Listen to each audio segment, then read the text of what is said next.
السلام عليكم ورحمة الله. مرحبا بكم معنا في وصفة جديدة. اليوم ان شاء الله نقدموا هاد الفطائر مالحين كيجيو اكثر من رائعين، كيجيو رطبين بزاف وهشاشين، والاهم مقطنين من داخل، يعني ماشي كيجيو مهم الصراحة لذاذين بزاف. كنتمنى تجربوهم وتردوا علينا الخبر. ودابا يلا طريقة التحضير مع المقادير. بسم الله على بركة الله. عندي هنايا 2 الكيسان د الحليب، قياس كاس العنبه 2، والحليب يكون دافي ما يكونش بارد، الحليب دافي. معلقه السكر، ومعلقه الخميره د الخبز، معلقه كبيره ماشي داك الصغارين، كبيره.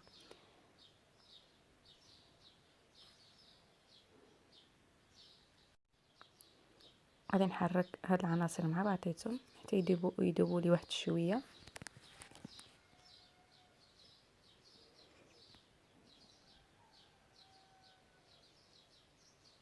عندي هنايا نص كاس د العنبه د الزبده مذوبه، نص كاس د الزبده مذوبه، كاس د العنبه. عندي هنا 3 البيضات، واحد البيضه مكموله وجوج عملوها البيض ديالهم، بيضه مكموله وجوج غير البياض البيض.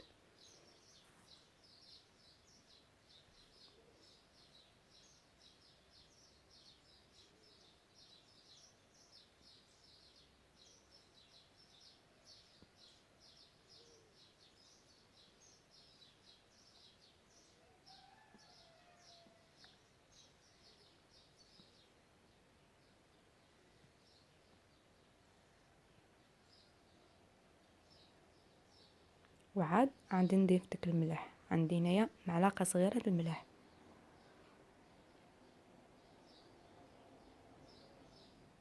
نحرك هاد العناصر مع بعضياتهم.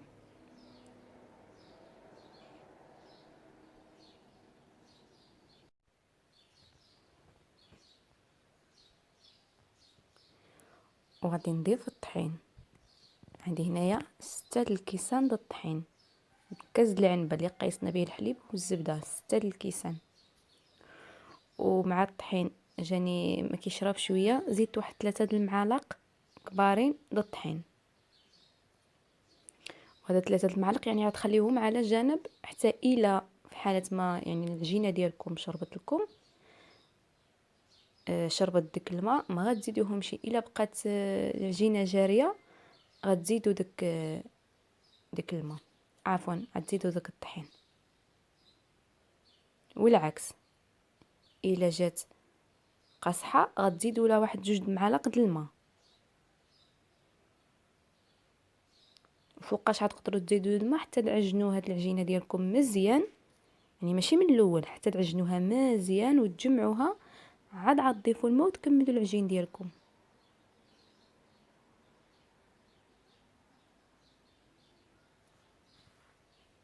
العجينه كتجي شويه خفيفه، ماشي المهم كتجي خفيفه شويه.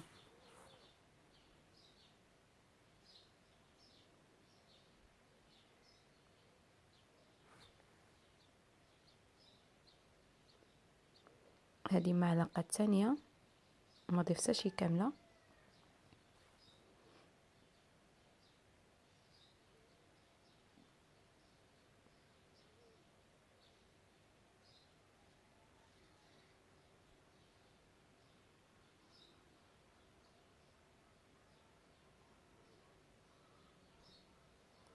دابا انا كملت على ديك اللي بقات لي، غادي نجمع العجينه ديالي على هذا الشكل.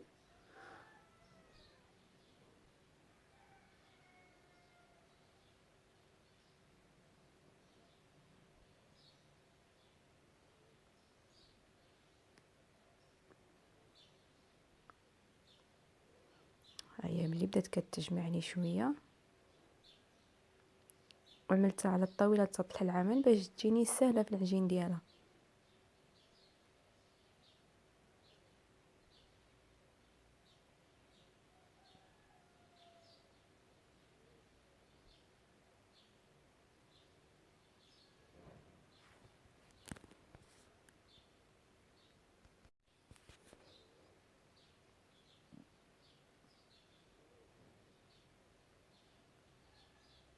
نتوما كتشوفوا كل ما كنعجن العجينه كل ما هي كتزيد تخفاف. زدت لها واحد شويه د الطحين،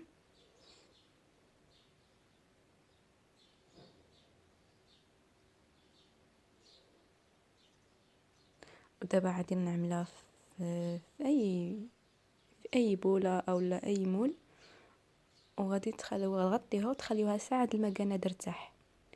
على من ديك الساعه المكانه ترتاح غادي نمشيو نحضروا الحشو ديالنا. عندي هنايا معلقه الزبده ومعلقه زيت الزيتون. عندي هنايا البصله كبيره، واحد الفلفله مقطعين مربعات صغار،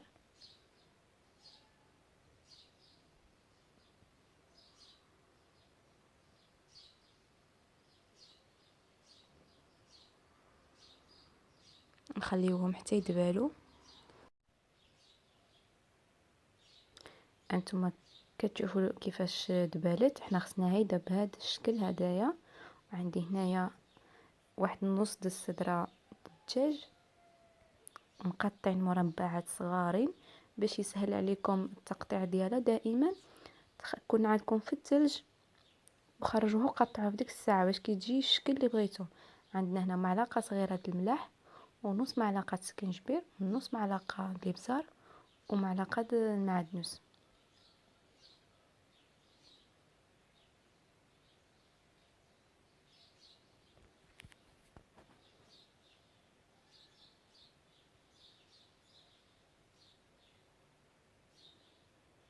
وغادي نضيفوا لها واحد المعلقه د الحار الهريسه، معلقه صغيره، ومعلقه كبيره د صلصه عيشه، صلصه طماطم، اي صلصه يعني متوفره عندكم. واخا هذيك السوليس اولا دي كتكون كنعملوها في البيتزا.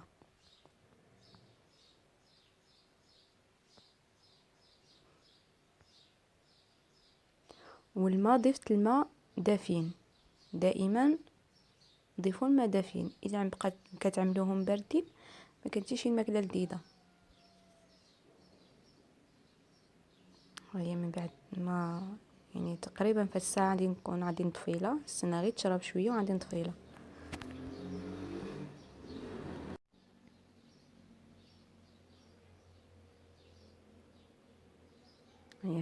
هي وجدت لنا وغادي نطفيلها دابا. ودابا يلاه نمشيو كيفاش غادي نشكلوا العجينه ديالنا. انا هنايا كزيالي التليفون كيصور وهي يعني ما صورليش كيفاش كان يعني ملي خمرت قداش رجعت وكيفاش يعني عاد بديت كنكوره. بقاو لي هاد 3 د العجينات بهذا الشكل هدايا. غادي تعملوا العجين ديالكم.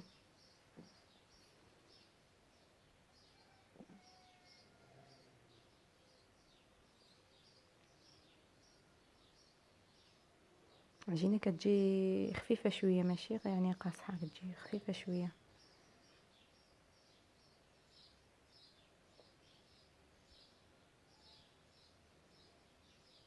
وعاد تغطيوهم باش ما يدعملش ديك القشره من الفوقي.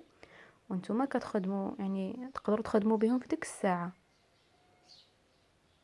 ضروري خصكم ترشوا الطحين يعني في الاول باش ما تلصق لكمش في المطلق.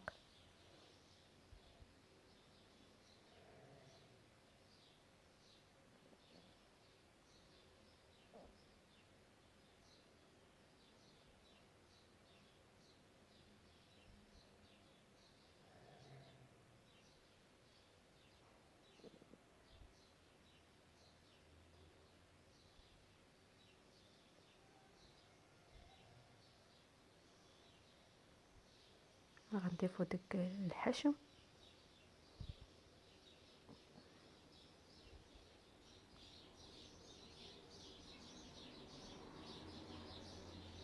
تقدروا الحشو تعدلوا اي حاجه. الاهم هي الطريقه ديال العجينه كيفاش حضرناها، هذه هي الاهم. اما الحشو كتبقى اختياريه، تقدروا تعدلوهم حتى حلوين يعني ماشي مشكل. حلوين هاد العجينه كتمشي في الحلو وفي المالح. غادي نقطعهم في الوسط على هذا الشكل.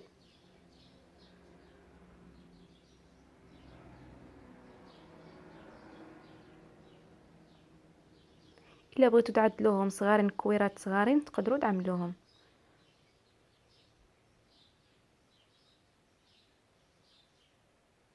كيجيو الشكل ديالهم تقريبا بحال الشغل ديال المحنشه، والمذاق ديالهم كيجي بحال الشغل ديال البيتزا عاود.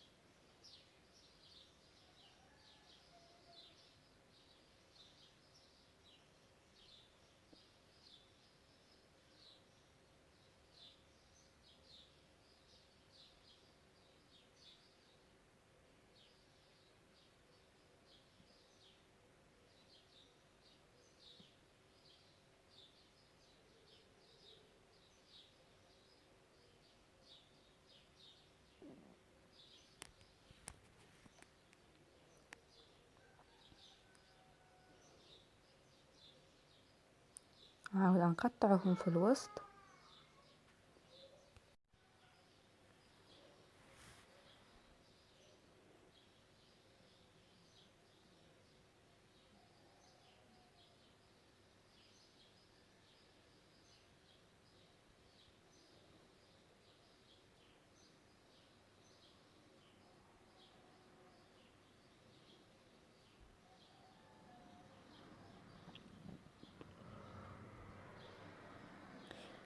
هنا ساليتهم في الشكل ديالهم، وعملت واحد شويه السحتر، زدت لهم كاملين بهم السحتر. والحجم ديالهم نتوما كتشوفوا تبارك الله قداش رجع ملي خمرت. هي ماشي كنخليوها تخمر غامر، اللي كنخليوها ترتاح، يعني كل ما كنساليو يعني كيخمروا راسهم في ديك الساعه. هذه طيبتهم على درجه الحراره 180 درجه. نتوما كتشوفوا تبارك الله كيفاش كيجيو مقطنين وخفافين من داخل.